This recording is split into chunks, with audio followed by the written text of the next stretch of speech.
Reading from Srimad Bhagavatam, 10th canto, 85th chapter, text number 40.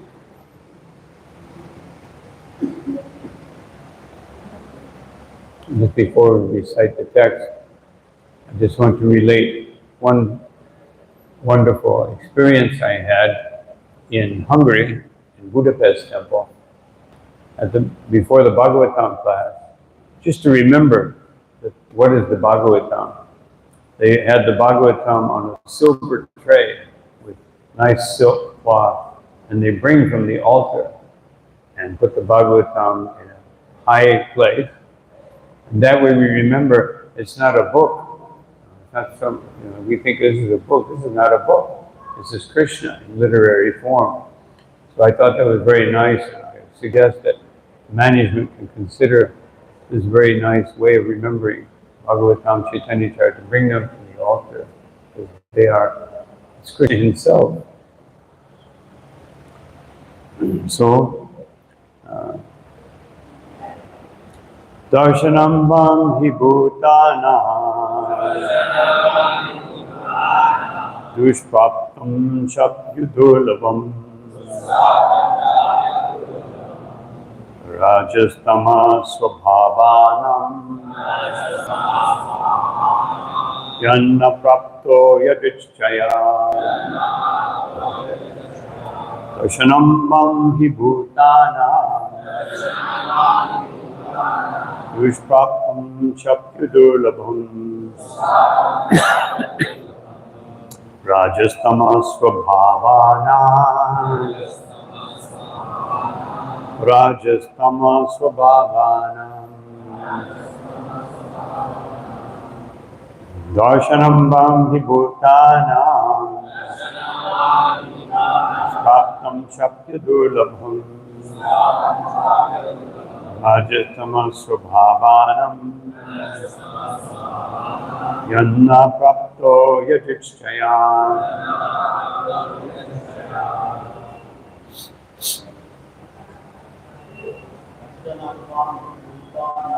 Darshanam Vam Hi Bhutana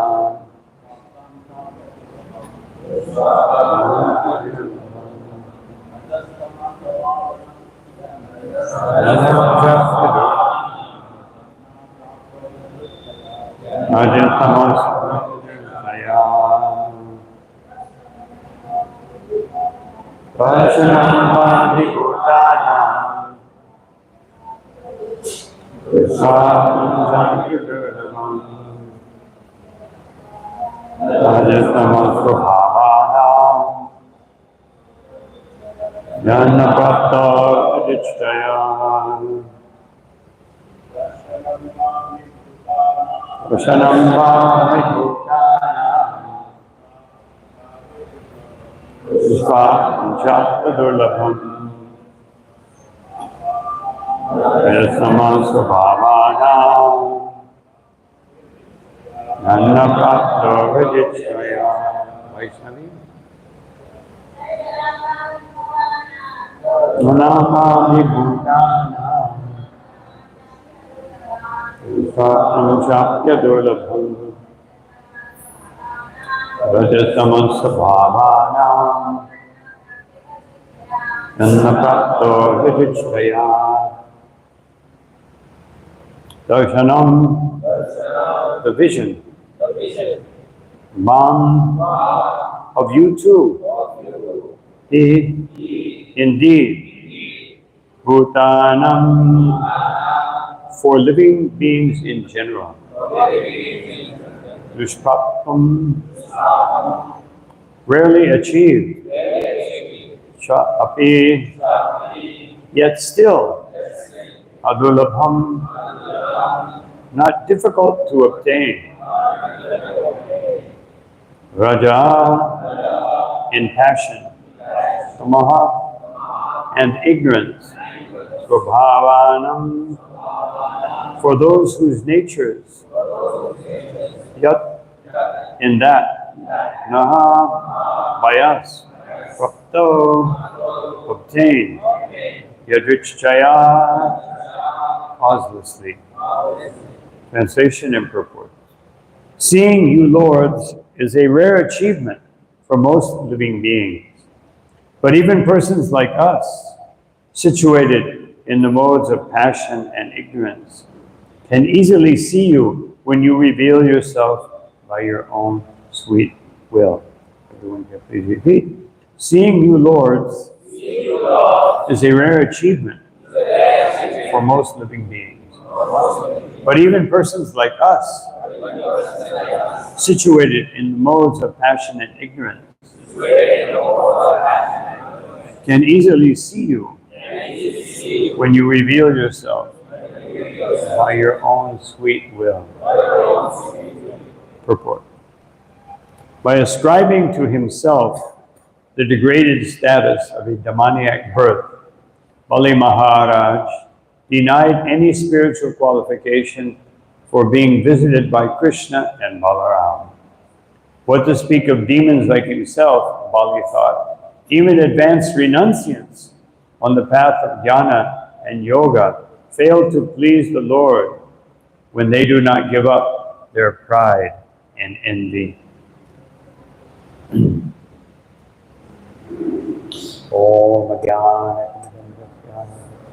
Om Anjana Shalakaya Chakshurumilitam Yena Tasmai Shri Guruve Vichaitanya Manobishta Kapitam Yena Bhuttare Swayam Rupakata Ahyam Vedati Swapadantikam Namo Vishnu Padaya Krishna Prasaya Bhuttare Srimate Bhaktivedanta Swami Nityanande Namaste Saraswati Deve Gauravani Pacharine Nirvishesha Shunyavadi Paschatya Rishatadine Jaya Shri Krishna Chaitanya Prabhu Nityananda Shri Advaita Gadadhara Shivankari Gaura Bhaktavinda Hare Krishna, Krishna Krishna, Hare Hare, Hare Rama, Rama Rama, Hare Hare.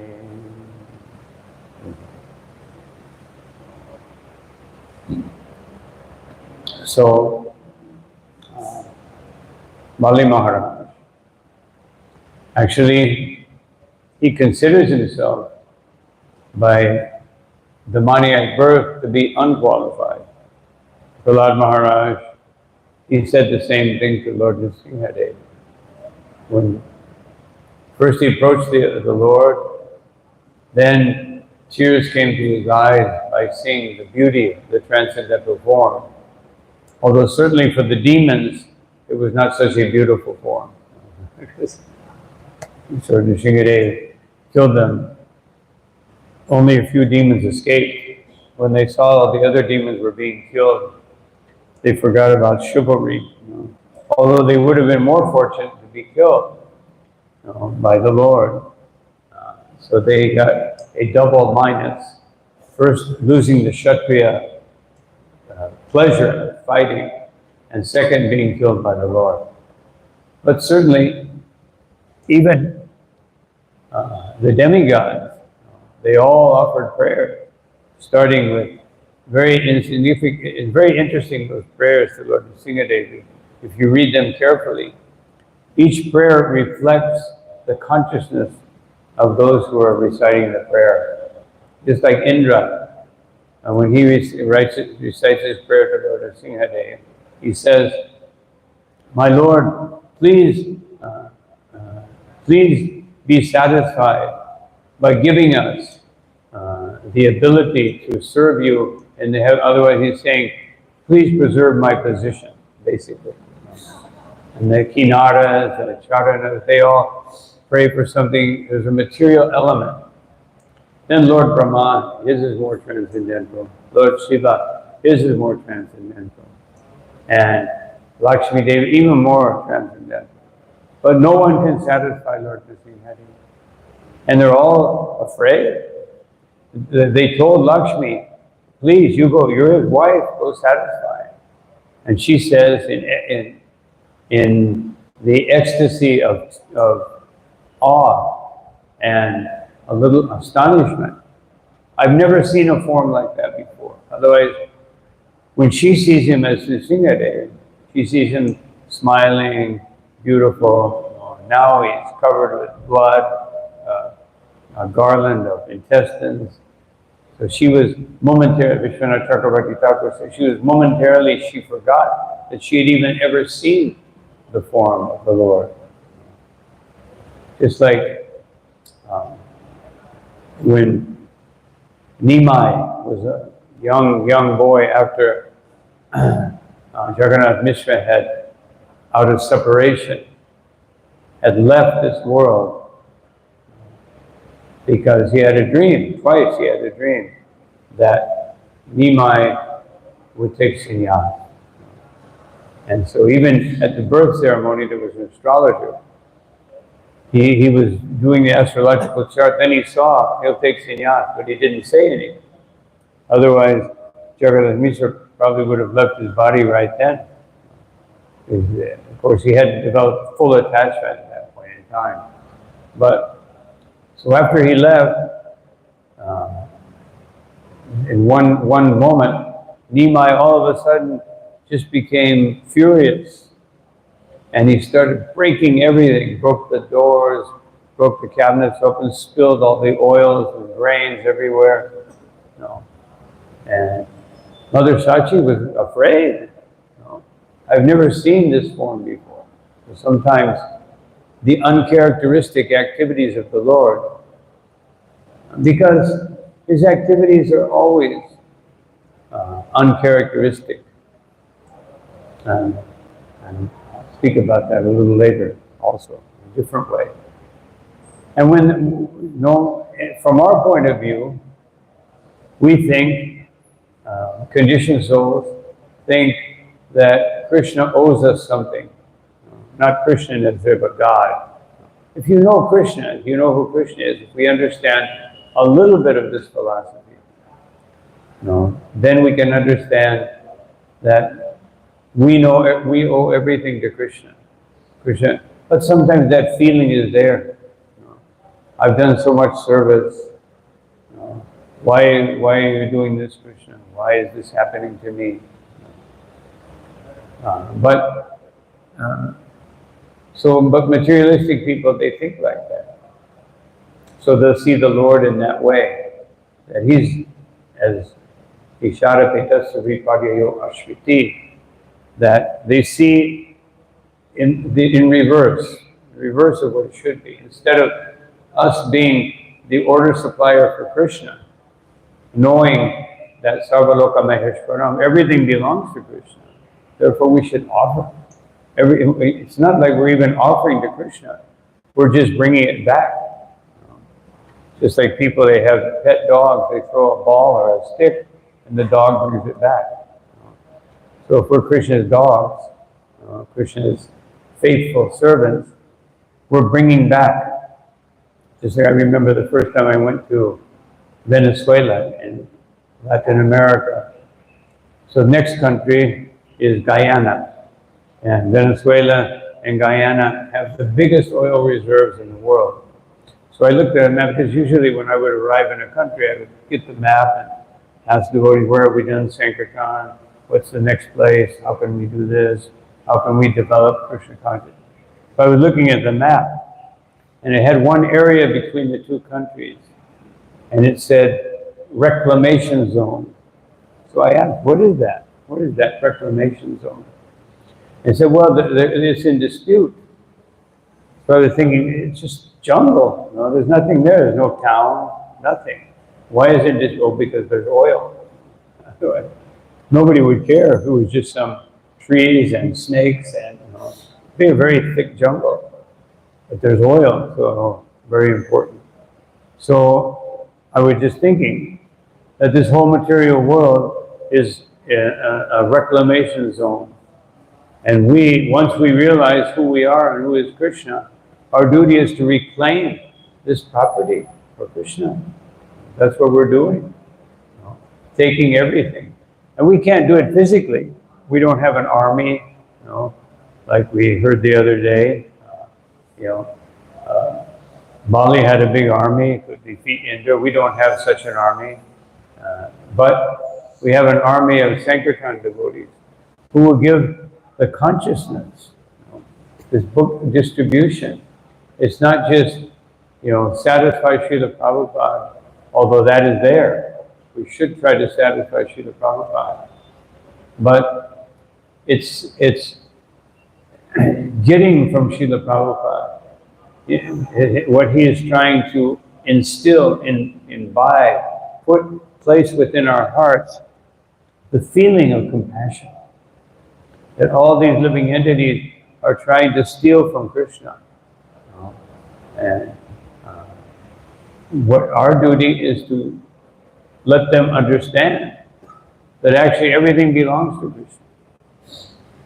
So when one understands that, then there's only one thing to do: to give to Krishna, to serve Krishna, and not that Krishna is the order supplier, but this is the unfortunate condition of the living entity, that bhayam dvitiya viniveshatasya. Bhayam, they're in anxiety, full of fear, because dvitiya aviniveshata, because this dvitiya, this secondary cause, Maya, they think this is the actual cause of everything.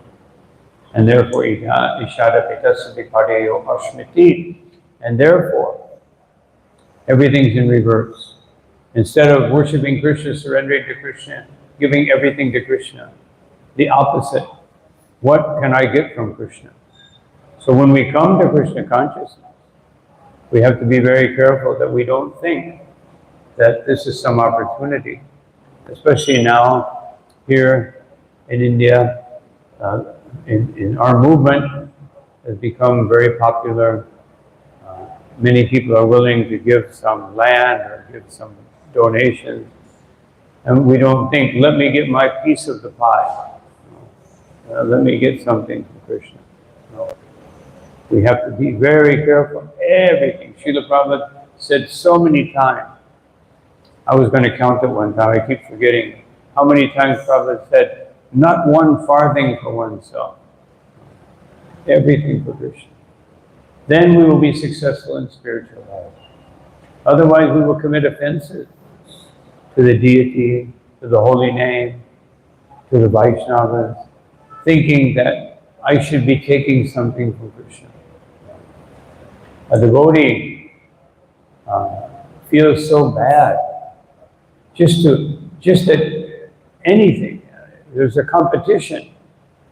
Krishna says, Sarvadhamam parichaja mamekam sharanam raja. That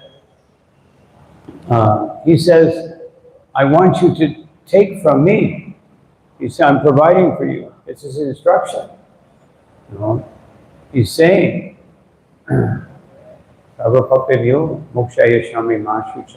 don't fear, I will provide. But a devotee doesn't want to provide. Also he says, Yoga Kshemam Mahamyaham.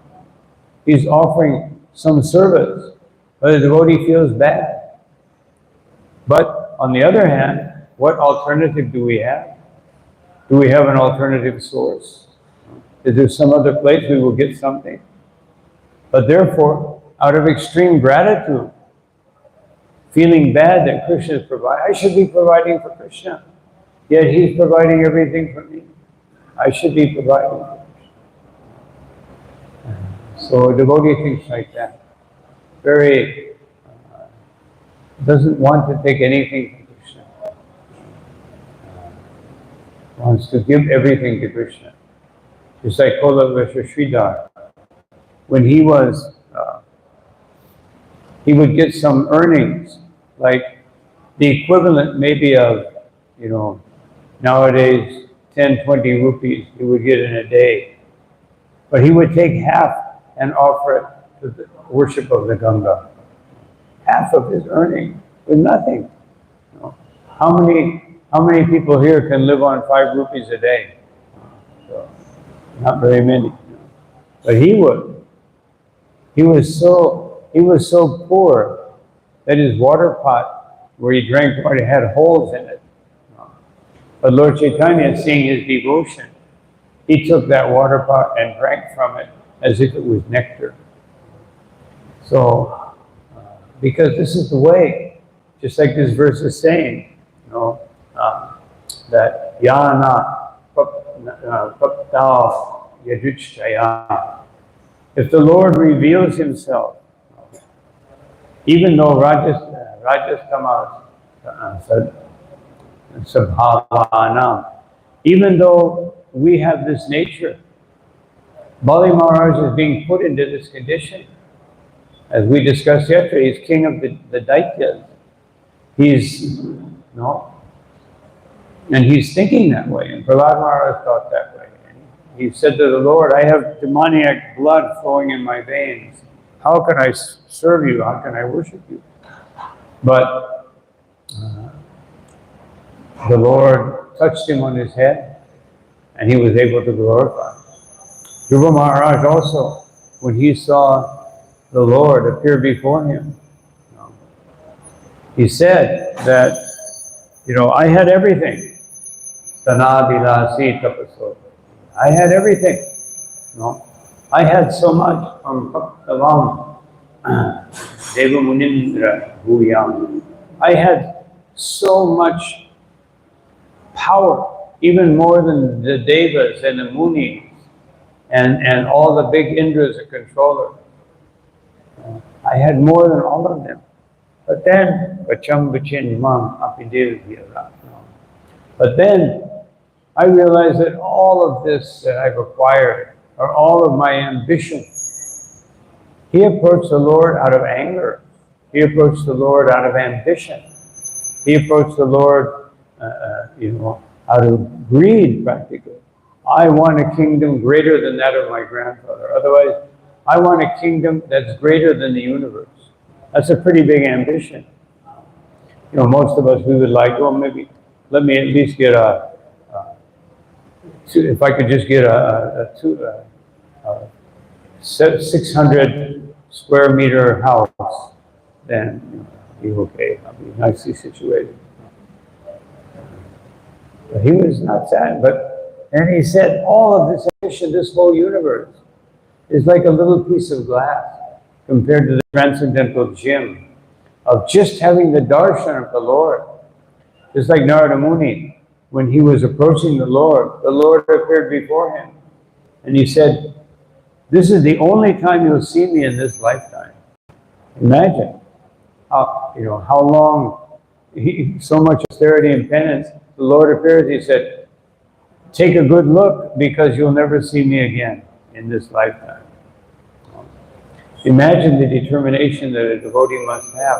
And he felt very grateful, very happy that I have this opportunity. And just like Mukunda, during the Mahapraharana Lila, at the very end, Shiva said, what about Mukunda? Oh, Mukunda. Mukunda. Why? My Lord, are you joking? He's your great devotee. Mukunda has one foot on my feet, and one hand on my feet, and the other hand on my throat. Sometimes he associates with the devotees, hands on my feet, and sometimes he associates with the Mayavadi, hands on my throat, choking me. So therefore, he will not get my darshan. So Mukunda was hearing this, and Srivas was very concerned. So he went to Mukunda. The Lord's a little angry, trying to pacify him. No. It's not worth it. I'm going to go jump in the Ganga. What is the use of this body if I can't serve the Lord? I will not see him in this lifetime. What's the use of living? And so then Srivas went and told the Lord. The Lord said, oh, what does Mukunda say? And he said that. He said, all right, tell him after, 1,000 lifetimes, million lifetimes maybe, maybe I'll be merciful after a few thousand lifetimes. He can see me. And when Srivas told that to Mukunda, he began to dance in ecstasy. I only have to wait 1,000,000 lifetimes. That's how grateful we should be. A devotee is always grateful. Srila Prabhupada, after he gave class, what would he always say? Thank you very much. He was so grateful because he was thinking that all of these disciples, he wasn't thinking they are my disciples. Or he may say that. It's like someone who's actually a guru, they may use that terminology, my disciples. But actually, he thinks, Prabhupada revealed, he said, they are servants of my Guru Maharaj. He has sent them to help me serve him. Otherwise, thinking, actually, they're already, I'm an aspiring servant. They're already servants. They've already achieved the level of service, and I'm an aspiring servant. And so, this is how these devotees are revealing these things.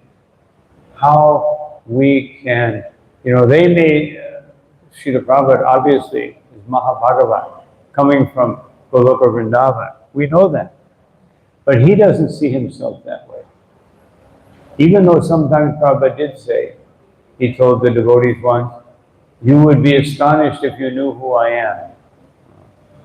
But he's still thinking that even in that position in Goloka Vrindavan, it's all by the mercy of the Lord that I have that position.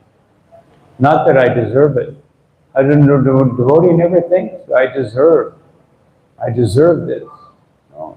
It is all by the Lord's causeless mercy. Because this is the relationship that the devotee has with Krishna. They're always so grateful. Of course, when a devotee is covered by Yoga Maya in the spiritual world, they don't think that way.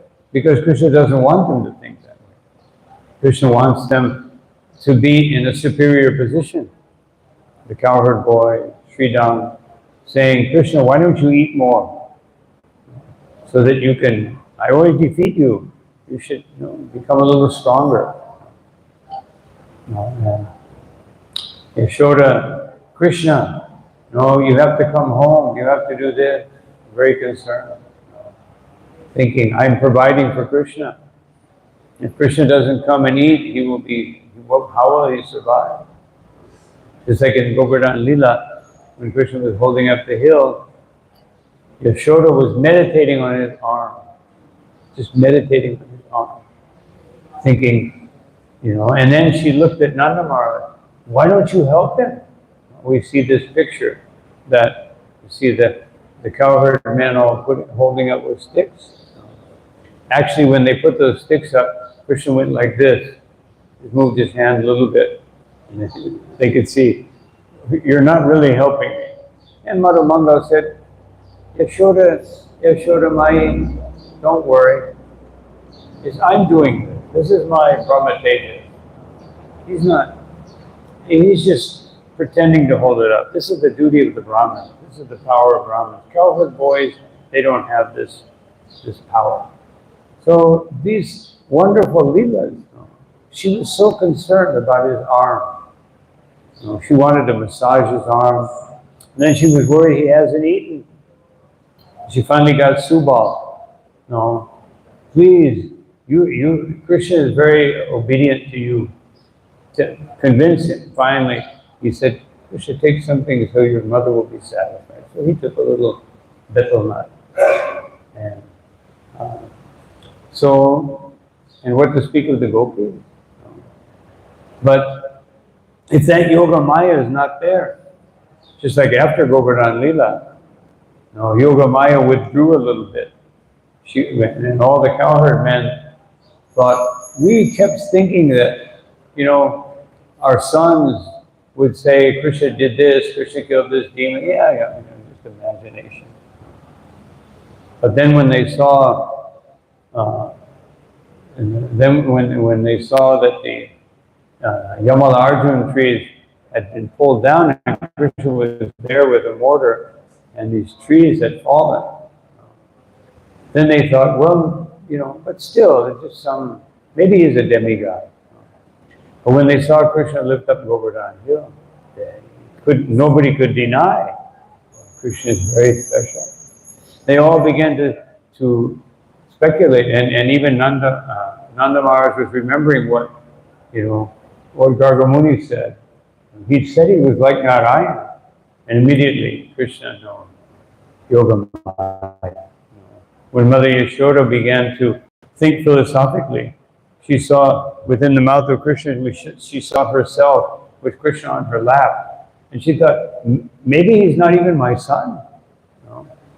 Maybe I'm just thinking I'm his mother, and he's some great person. Maybe Yoga Maya.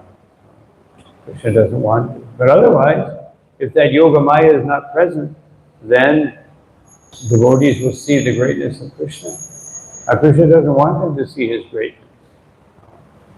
It's like the cowherd boys thought, oh, Krishna killed the demon. Oh, Krishna killed another demon. Okay. Even one demon, just speaking about, as it says here, appearing to unqualified persons by your own sweet will.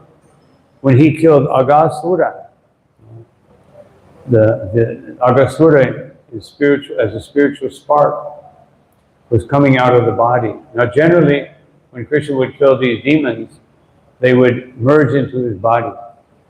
But in the case of Aghasura, because Krishna was standing right there, he passed by Krishna and he took darshan. And therefore he went to Vaikuntha. Didn't go to Goloka Vrindavan. He was a pretty bad demon, but he went to Vaikuntha just by seeing Krishna. And therefore, seeing Krishna, just like Narada Muni and also Uddhava. Narada Muni said that he was explaining to Yudhishthira that, because Yudhishthira was wondering, how did these inhabitants, how did they fall from the spiritual world? So he was explaining that if anyone is attracted to Krishna even out of enmity, even out of hatred, whatever, if they become absorbed in Krishna, they are very fortunate. And therefore he said, actually those who perform devotional service are not as fortunate as those who are Krishna's enemy. Meaning people like us, not people like pure devotees, topmost devotees, but people like us, we perform bhakti. Uddhava said the same thing. He said that actually I think Kamsa is more fortunate than us, the Yadus, because we take Krishna for granted. We see Krishna every day. We think, I could take advantage of Krishna. I could do that tomorrow. Krishna will be there tomorrow. Sometimes we think like that also. We're what they call ordinary devotees. So we think, oh, yeah, Krishna, deity will be there tomorrow. I don't have to do any service. I don't have to take darshan today. I'm feeling a little tired. Let me take some rest. They're always there. But will I be there? That's what we should think. They will be there, that's for sure. Will I be there? Is this, should I take this opportunity of this moment? No. So Uddhava was saying, I think Kamsa is more fortunate than we are. He was always thinking of Krishna. We think of Krishna, kind of matter-of-factly. So, of course, this is ecstasy. Of course, they're so much more fortunate. But Narada Muni said the same thing. If you compare the ordinary devotee to the demon who's fearful of Krishna, then the demon is more fortunate. Kamsa is always thinking about Krishna, day and night. And he gives the example. He said, just like a little worm who's afraid of the bee, he will come and eat him. So he sees the bee with fear and with enmity. But then, by meditating so much on the bee, he becomes a bee. So, by that meditation. So, Narada Muni, and therefore he said that the important thing is to be attached to Krishna. Katamopi, that anyone who's very fortunate, Navenu Syat, except not Venu, not like Venu. Venu, although he was a demon, because he's giving an example. He just gave an example of demon. Even demons can be very fortunate if they meditate on Krishna. But not like Venu. Don't be that kind of demon.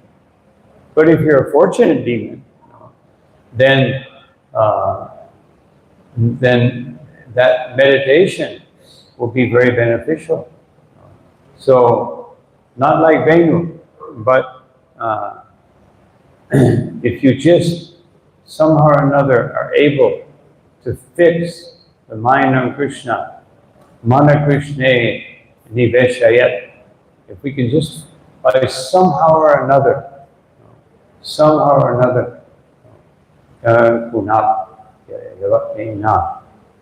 by some means or another, we can fix. So he had given some examples. Kopya Kamat, the gopis by the lusty desire. Of course, the lusty desire, it appears to be a lusty desire. It's actually the purest, highest, most elevated love. Or Bayat Kamso, or like Kamsa, out of fear. If someone is fearful, like Kamsa, very deep meditation, or Dveshach, Chaitya Nipa, or like demoniac kings, like the king of Chaitya, if envious of Krishna, but he was meditating so much on Krishna, Shishupal, that he was killed by Krishna and was liberated. So, or Sambadhya and Vishaya, or the Vrishnis by family relationship, or Sneha Yuyam, or like you, Yudhishthira, you, the Pandavas, out of deep affection.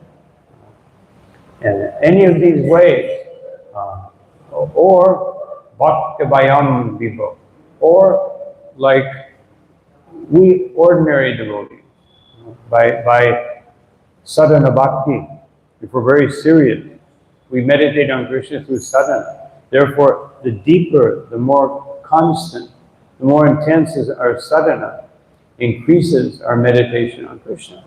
Of course, it shouldn't just be some mechanical thing. I get up in the morning, I take the darshan, I bow down 3 times, and then finally, prasadam.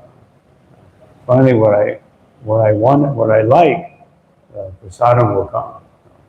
But we shouldn't be doing it mechanically. But even if you're doing it mechanically, in the beginning, that's okay.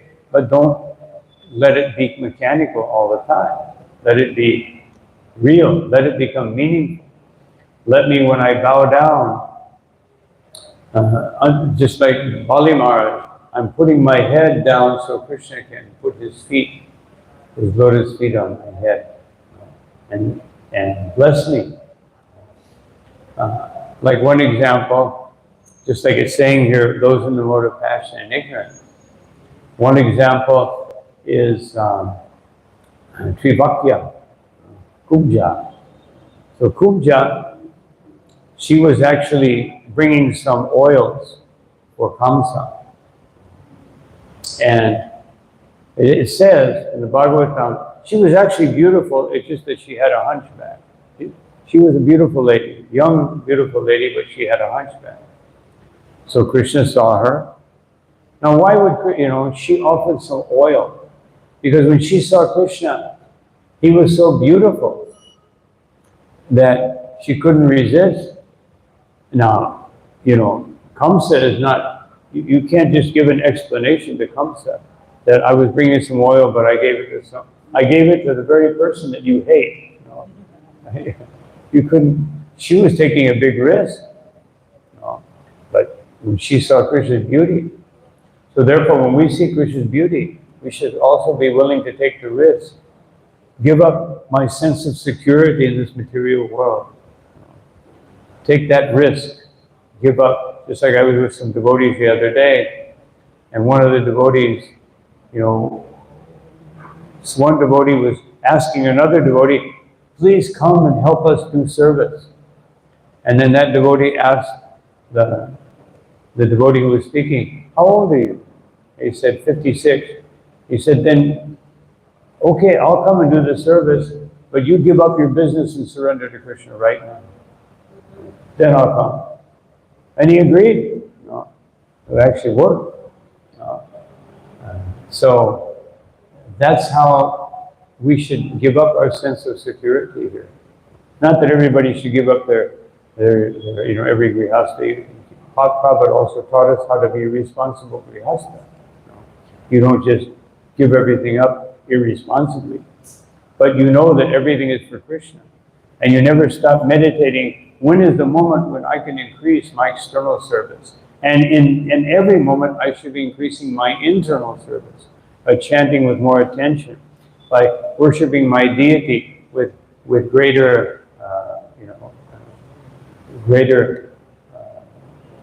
attention, meditation, etc. I should be doing everything more deeply.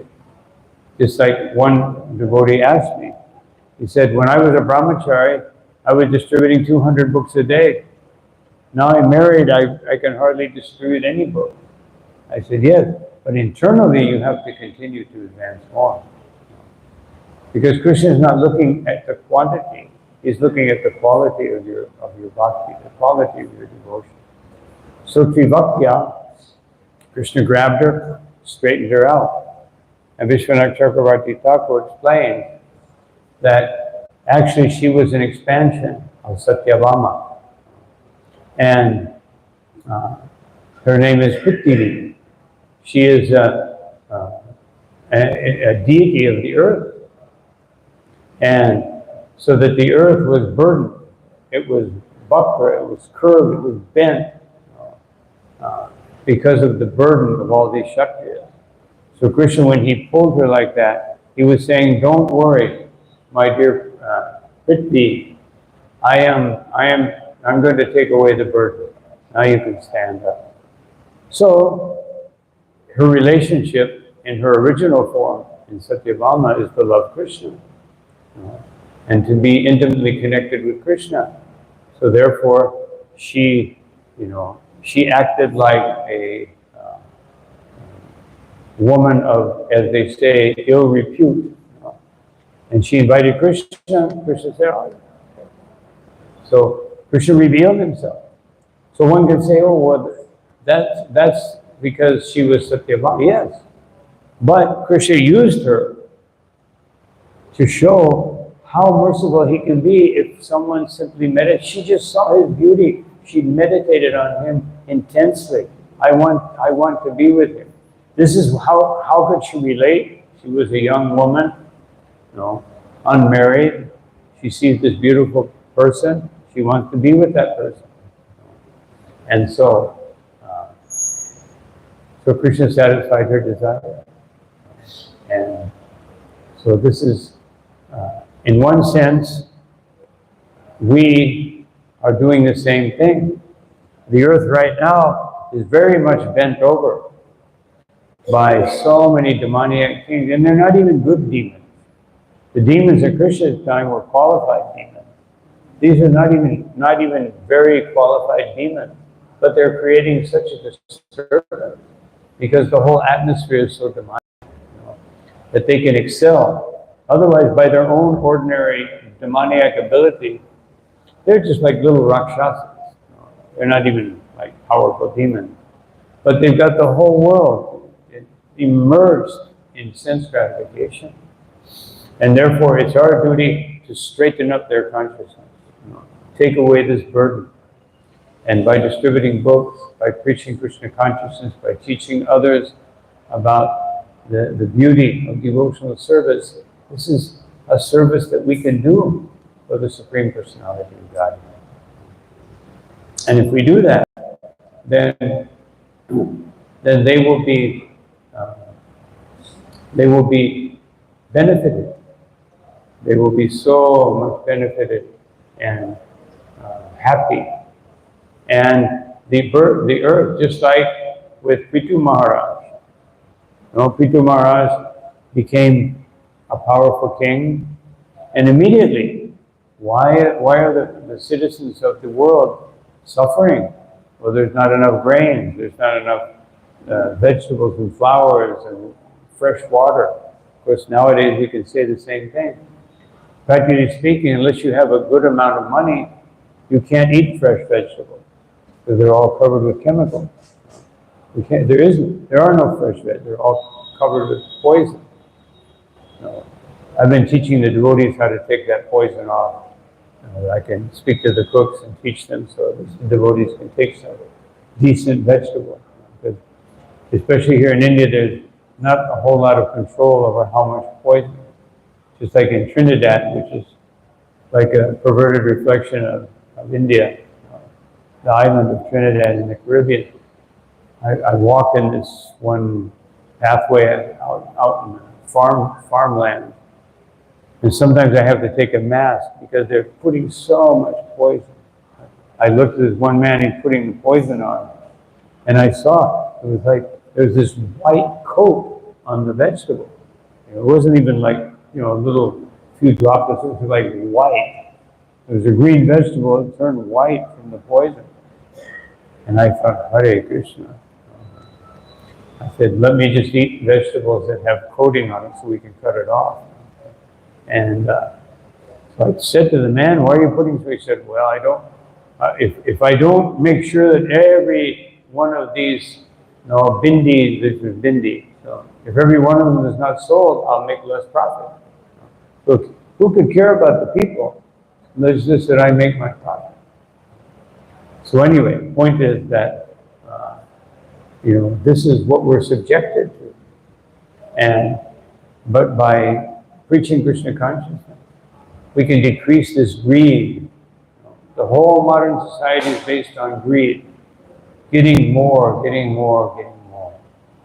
So Krishna himself in Bhagavad Gita, he says, how can we have the fortune, as Bali Maharaj here says, to be able to see him?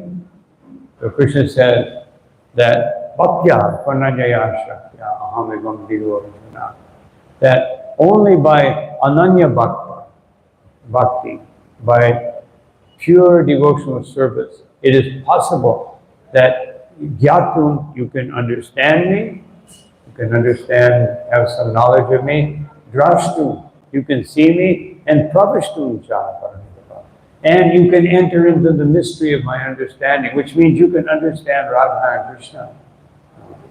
That is the mystery.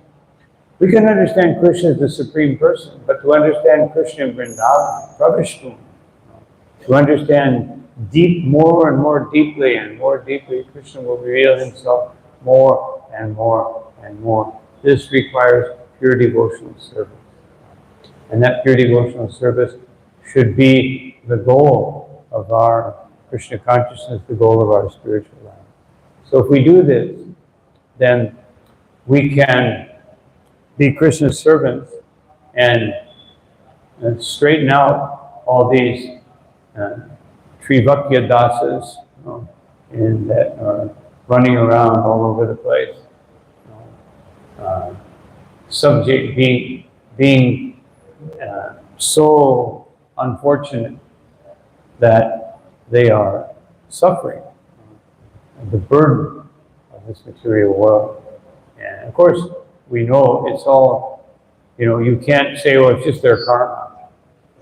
Sometimes, as devotees, we can become a little insensitive because we're very fortunate. We've come to the point where someone is giving us this opportunity to live in the ashram. Prabhupada said that devotees are so fortunate they can live in the ashram and take Krishna Prasadam every day. So fortunate. But we can't forget how unfortunate. And therefore we take advantage of that fortune. Of course, some people think that it's not very fortunate. That, well, I would rather have my nice apartment with everything working nice. But Prasad Maharaj said, Tadaushadam tadapi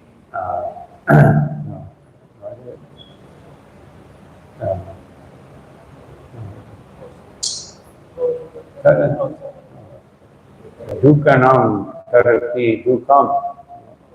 That sometimes the arrangement you make to get rid of misery is worse than the misery itself. Otherwise, sometimes I see these people sleeping on the park bench, or I saw some man sleeping on the beach today. He doesn't pay any electricity, doesn't pay any water bill, doesn't pay any taxes, and he's still eating. And he's probably, in his own way, just as happy as anybody else who has a nice big flat that costs him 2 crores and and this and that. Because Srila Prabhupada said, we, in our sophisticated way, we are going on 4 wheels to the restaurant, and the dog is going on 4 legs to the trash pile. But the sensation is the same. If you eat khichdi on a golden plate or a silver plate or on a paper plate, it tastes the same. So, not that. If you eat it on a golden plate, it tastes much better. Probably tastes worse, but because you have to pay for all that. So anyway, the point is that we have a great responsibility, but we shouldn't just see it as a responsibility.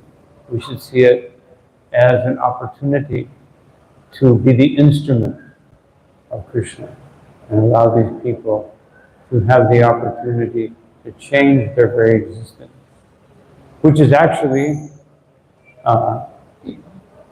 as Prasad Maharaj said to his father, that it's actually, even if you're thinking about your own benefit, Swartakatingi Vishnu, Swartakati, even if you're thinking of Swartaka, of your own benefit, still Vishnu is the solution. What to speak if you're fortunate enough to think of the benefit of others. Anyway, these are some thoughts on this verse. I'll stop here. Any comments or questions?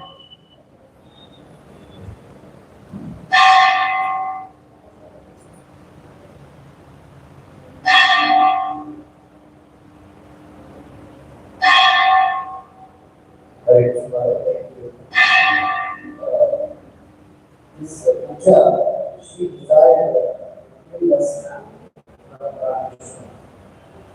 Is it advisable for everybody to follow her footsteps? Could you repeat that? It's not you, it's my, when I hear the echo in the microphone, sometimes because of my ear problem, I can't. Kubja, she desired material lust of Krishna. Kubja, lust from Krishna. Yeah. Is it advisable to follow her footsteps? Yes, it seems like material lust, but it's actually internally, because she's an expansion of Satyabhama. But even Krishna is showing, even if it's material lust, if it's directed to Krishna, because Narada Muni says, Panchanam Purusham Prapti, that even if any of these 5, which means, kama, krodha or kama, dvesha, bhaya, sneha, bhakti, any one of these is, if it results in a complete meditation, a deep meditation, then Krishna will reciprocate. So, even though it started out as material lust, even though, but she's showing that even if you have material lust, but if you completely meditate on Krishna, deeply meditate on Krishna, then Krishna will reciprocate. I mean, look at the demons. They wanted to kill Krishna. Mathura, he wanted to fight with Krishna. And Krishna was very merciful. He just cut off some arms and said, all right, now you obey. It's like Chaitanya Mahaprabhu. the Digvijay Pandit, he wanted to defeat, to insult, to show that Nimai Pandit is inferior. And when Nimai defeated him by taking the 50th verse and criticizing it, he was devastated. But then Nimai was very kind and very affectionate to him. And then afterwards he said, you have all this knowledge, just use it for glorifying Krishna. After Saraswati explained, I couldn't help you because he's my master. There's no way I could help you in an ordinary circumstance. I can't help you now. And when he realized that, he became a little humble. And Chaitanya Mahaprabhu engaged him in service. He didn't chastise him. Like sometimes we have the tendency that we tell someone something and they don't obey. And then when they finally realize what we told them, and then we again chastise them, you know, instead of being very grateful, very happy. It's like one time Srila Prabhupada became very angry at one devotee and chastised him severely. And then afterwards he said, Srila Prabhupada, I'm very sorry I made you so angry. Prabhupada said, no, I wasn't angry. I was just correcting you. So it's like anger, if used properly, you know, just like a father or a mother's anger, it's only to correct the child. As soon as the child is corrected, there's no more anger. Of course, nowadays we see sometimes parents are not so qualified because they have bad habits. But a normal father or mother, as soon as the child understands, then you know, there's loving sentiment. So Prabhupada was like that. And sometimes he would become so angry. I saw just one time, this is something devotees said many times, his lips would quiver. He would be so angry, his lips would be shaking. But as soon as it was over, then Prabhupada just smiled.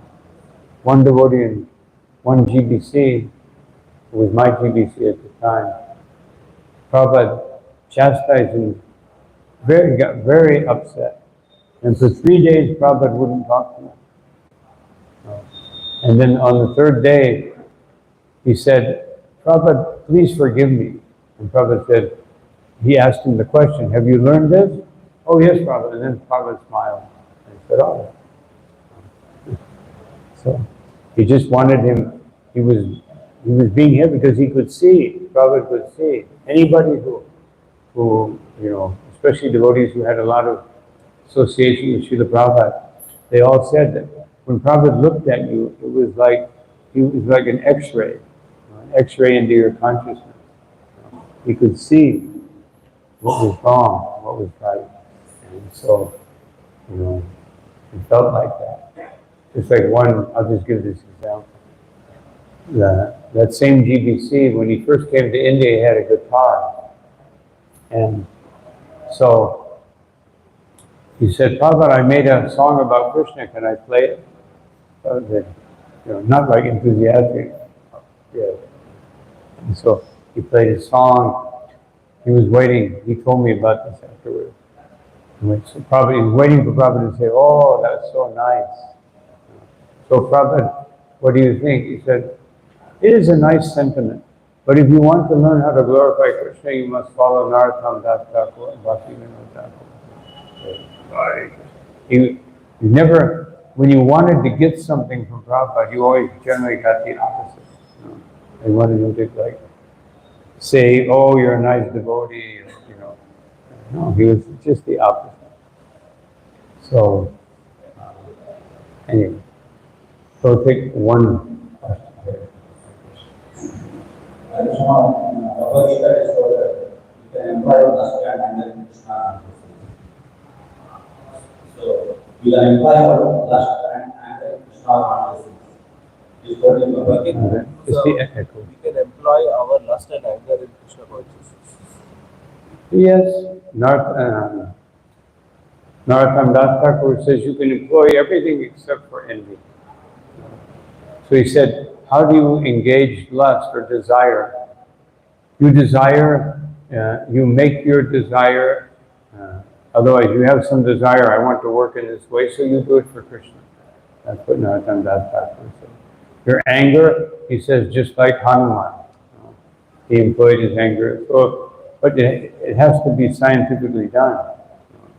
We can do it, but it requires some understanding and some meditation.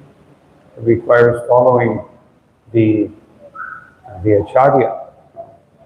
So not that we just, I'll employ my anger by correcting the devotees that I don't like. And I'm really feeling anger, I'm not doing it for their benefit. Then you're not employing your anger. You're just exhibiting your false ego. More aggressive is not no illicit sex. This applies for Prasad Brahmachari. Isn't it, Mother? What was it? Saying that, No illicit sex. saying that there should be no illicit sex. It is an offense, right? Should be. Saying four regulatory principles forbid illicit sex. Then how can it be used? The four. Four regulatory principles forbid illicit sex. Then how can it be used? Oh, well, something that's illicit, you can't engage it very easily.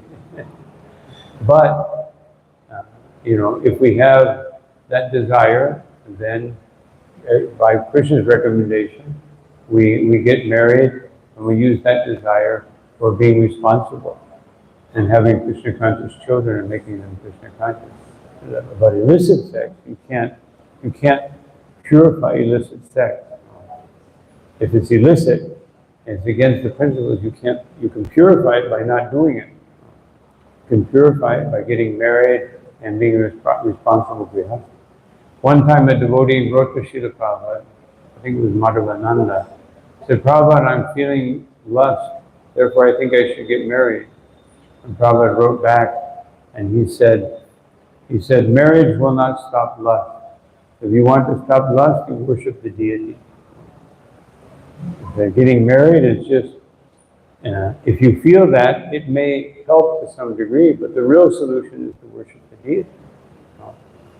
Then your desire for something very beautiful, or something worshipable, will be satisfied and purified. See, Mother, there is no illicit sex and there is legal sex. No illicit sex is understood as legal sex. Saying that no illicit sex means there is legal sex. They're allowed. No illicit sex doesn't mean legal sex. That will be the result. But Prabhupada said, that is not, Prabhupada said the desired result is no sex. So that is allowed for having children. Because by having children, you pay the price. Meaning you have to take care of this person at least for the next 18 years, minimum. So that's the price. So then you understand, just like when devotees were very new, Prabhupada was speaking to them about the four regulated principles. And he said, and if you get married, only maximum once a month for having children. So one devotee raised his hand. He said, Prabhupada, that doesn't seem like it's worth it. And Prabhupada said, now you have understood. So, it's not like, oh, I get married and I can just, it's, party time. It means you have to be responsible. And you have to understand the purpose. The purpose of getting married is not to have illicit sex. The purpose is to become responsible. And because that desire is there, okay, then you utilize it, but in a responsible way. Otherwise, you'll end up with 15 children and you won't be able to maintain them. If you just think that getting married is just to have so-called illicit sex, it's not for that. That is also included, but that's not the main purpose. The main purpose is, I have this attraction, so let me serve this person and purify that attraction. That's how it should be done. course, nowadays in Kali Yuga, sometimes it's not like that, unfortunately. Yes, there's one more quick question. Now you mentioned in the last how we are having very fortunate situation. Especially about having something stream ashram, in the shop, and Krishna meeting every day, this people.